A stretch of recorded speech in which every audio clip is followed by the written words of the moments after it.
ஏங்கம்மா செல் எடுக்க கூடாது? நீங்க காசு கேட்டீங்க இப்போ ஏன் எடுக்க கூடாதுங்க? அப்படிலாம் கிடையாது. வெளியே குச்சிடுவீங்க. கவர்மெண்ட் ஹாஸ்பிட்டல்ல பிஎஃப் கஷ்டம்.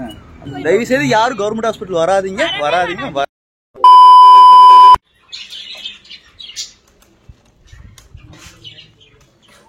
மொட்டை வெயில எங்கடா கிளம்பிட்ட? இதெல்லாம் கொண்டு போய் கொடுத்துட்டு வந்துடுறேன். ரோட்ல விட்டு வந்துடுறேன். ரோட்ல விட்டுட்டு வரியா? இதெல்லாம் வேண்டாம். ஐயோ பாருங்க, இவனை கொண்டு போய் ரோட்ல விட போறான். இவன் என்னன்னு கேளுங்க. இன்ஜெக்ஷன் போட போறோம். சரி வா. இந்த வீடியோ எடுத்து ரொம்ப நாள் ஆச்சுங்க. நானும் இந்த வீடியோ போஸ்ட் பண்ண வேண்டாம், எதுக்கு பிரச்சனை, நம்மளால ஒருத்தவங்களுக்கு கஷ்டம் கொடுக்க கூடாதுன்னு நினைச்சிட்டு போயிட்டு இருந்தாங்க. ஆனா இன்னைக்கு எனக்கு தோணுச்சு இந்த வீடியோ போட்டு தான் ஆகணும்னு சொல்லிட்டு. நம்ம கேள்வி கேட்கறதுனால தான் யாருமே இவங்களெல்லாம் கேள்வி கேட்கறதே இல்லைங்க. ஒவ்வொரு இடத்துலயும் இதே மாதிரி பிரச்சனை போயிட்டு தான் இருக்கு. ஆனா நம்ம அந்த இடத்த விட்டு நம்மளுக்கு எதுக்கு பிரச்சனை சொல்லி மூவ் ஆகி போயிட்டே இருக்கிறோம். ஆனா நம்ம யாருமே கேள்வி கேட்கறதுனால தான் இவங்க மறுபடியும் இப்படியே பண்ணிட்டே போயிட்டு இருக்கிறாங்க. அதனால இந்த மாதிரி விஷயத்தெல்லாம் நான் கேள்வி கேட்டு தான் ஆகணும், இதை பண்ணி தான் ஆகணும்னு சொல்லி பண்ணியிருக்கேன். இதை நான் பெருமைக்காகவோ இல்லை வீடியோ எடுத்து போட்டால் வியூஸ் வருங்கிறதுக்காகலாம் பண்ணலைங்க. எனக்கு தோணுச்சு கேட்கணும்னு நான் கேட்டேன். இது தப்பா சரியான எனக்கு தெரியாது, நீங்க தான் சொல்லணும். அதுக்காக தான் இந்த வீடியோ இப்போ போஸ்ட் பண்றேன். இந்த வீடியோ பிடிச்சிருந்தா மறக்காம சப்ஸ்கிரைப் பண்ணுங்க மக்களே.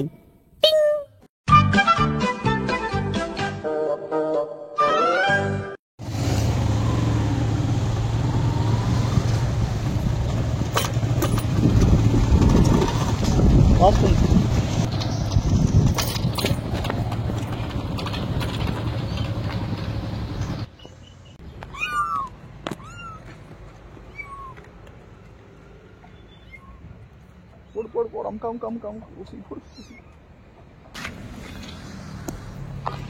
எடுத்துக்கோங்க. உள்ள போலாமா? டாக்டர் இருப்பாங்களே, ஏன் இருக்க மாட்டாங்களா?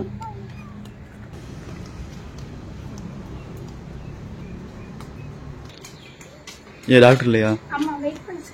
வருவாங்களா? ஓகே.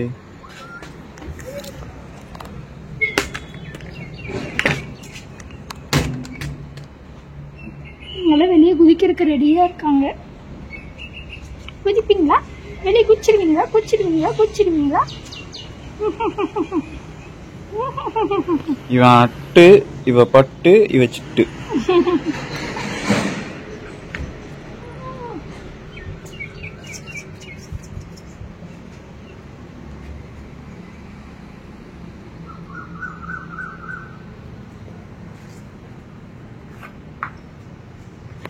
சரி உள்ளே இருங்க. சாப்பிடாத அம்மா. ஸோ இந்த ஆஸ்பத்திரி சிங்காலூர் அந்த இடத்துல இருக்கு. பக்கத்துல கீழே. ஆமா, நீங்க பெட்ஸுக்கு போய் நார்மல் பெட் கிளினிக்ல கொண்டு போய் கொடுத்து காசு கொடுத்து ஊசிலாம் போறதுக்கு இந்த மாதிரி கவர்மெண்ட் ஹாஸ்பிட்டல் யூஸ் பண்ணுங்க. பெட்டுக்கும் நல்லா இருக்கும், உண்மையாலுமே ட்ரீட்மெண்ட்டும் நல்லா பார்ப்பாங்க. உங்களுக்கு அந்த இன்ஜெக்ஷன் போடுறதாகட்டும், டிடி, அதாவது ஃபர்ஸ்ட் வேக்சின் தான் போடுவாங்க. அந்த வேக்சின்லாம் இங்கே போட்டுக்கலாம். நீங்க உங்களுக்கு அந்த அதிகமாக செலவு பண்ணுறதுலாம் மிச்சமாக இருக்கும். எல்லாமே ஆக்சுவலாக ஃப்ரீ ஆஃப் காஸ்ட். கவர்மெண்ட் ஹாஸ்பிட்டலில் ஃப்ரீ ஆஃப் காஸ்ட் தானே, அதனால இங்கே பாருங்க. என்ன ஊசி போடுறது காசு கேட்குறாங்க? ஆமாம், ஆனால் இவங்கெல்லாம் கவர்மெண்ட் ஹாஸ்பிட்டலில் ஃப்ரீயாக தான் போடுவாங்கன்னு சொன்னாங்க. ஆனால் இப்போ ஒரு பெட்டுக்கு 800 கேட்குறாங்க. ஆமாம் ஒரு பெட்டுக்கு ஊசி போட எவ்வளோ சொன்னீங்க? 800 ரூபாயா? ஒரு பெட்டுக்கு ஊசி போட எவ்வளவு சொன்னீங்க?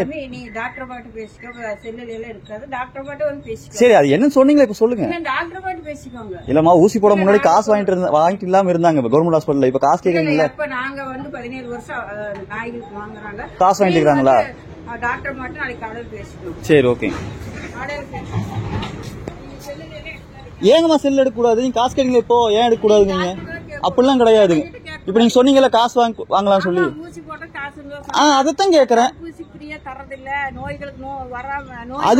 அததான் கேக்குறோம். தடுப்பூசி காசு வாங்குறீங்கல்ல, அதுதான் கேக்குறோம்.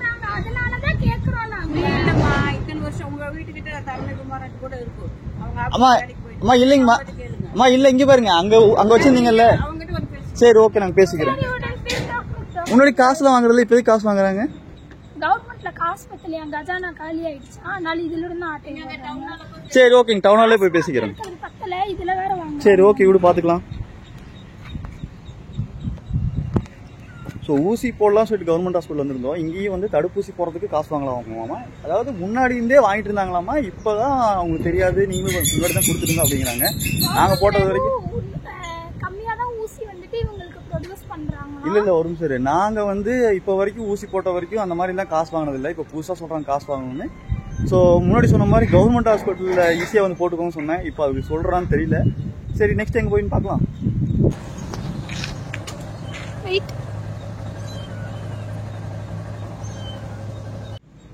ஸோ கவர்மெண்ட் ஹாஸ்பிட்டலுக்கு தான் வந்திருக்கோம். ஆனா கவர்மெண்ட் ஹாஸ்பிட்டல்ல ஊசிக்கும் காசு வாங்குவாங்கன்னு சொல்லி இப்பதான் அந்த அம்மா சொல்றாங்க. அது ஏன்னு தெரியல. இந்த வீடியோ பார்த்துருந்தீங்கன்னா மறக்காம இது என்னன்னு சொல்லி நீங்க பார்த்து சொல்லுங்க. எங்களுக்கு தெரியல. ஏன்னா நிறைய பேர் வந்துட்டு இப்பதான் திரும்பி போயிட்டு இருக்கிறாங்க. அதுவும் இல்லாம டாக்டரும் இல்ல. டாக்டர் நாங்க வந்து 11 மணிக்கு வந்துட்டோம். 11 மணிக்கு டாக்டரும் கிளம்பிட்டாங்க. இப்போ வந்து என்ன இப்போ வந்து அம்மா சொல்றாங்க இல்ல அவங்க பெரிய ஆஸ்பத்திரி போயிட்டாங்க, 12 மணிக்கு தான் இருப்பாங்க அப்படிங்கிறாங்க. அது பிரச்சனை இல்ல. இருந்தாலும் ஊசிக்கெல்லாம் காசு வாங்குறாங்க. இது இப்படி போச்சுன்னா எத்தனை பேர் வருவாங்க? ஏன்னா கவர்மெண்ட் ஹாஸ்பிட்டல் நம்பி தான் எல்லாருமே இருக்காங்க. காசு கொடுத்து தான் போடணும், வெளியே போட்டு போய்க்கலாமே. கொஞ்சம் என்னன்னு கொஞ்சம் பாருங்க, சொல்லுங்க. போலாமா? வெயில்ல ஏப்பா இப்படி அலைய விடுறீங்க? சரி ஓகே பாத்துக்கலாம், விடு. பிரைவேட் ஹாஸ்பிட்டல்ல போட்டுக்கலாம். எஸ், நாங்க இங்க பிரைவேட் ஹாஸ்பிட்டல்ல நாங்க போய் போட்டுப்போமே. ஒரு ஒரு ஒரு கேட்டுக்கு இன்ஜெக்ஷன் போடுறதுக்கு அவங்க 850 கேக்குறாங்க. ஒரு பெட்டுக்கு நாங்க 850 செலவு பண்றதுக்கு வெளிய 500 தானே. நாங்க அங்கேயே போட்டு போய். தயவு செய்து யாரும் கவர்மெண்ட் ஹாஸ்பிட்டல் வராதீங்க. பிரைவேட் ஹாஸ்பிட்டல் போய்க்கோங்க.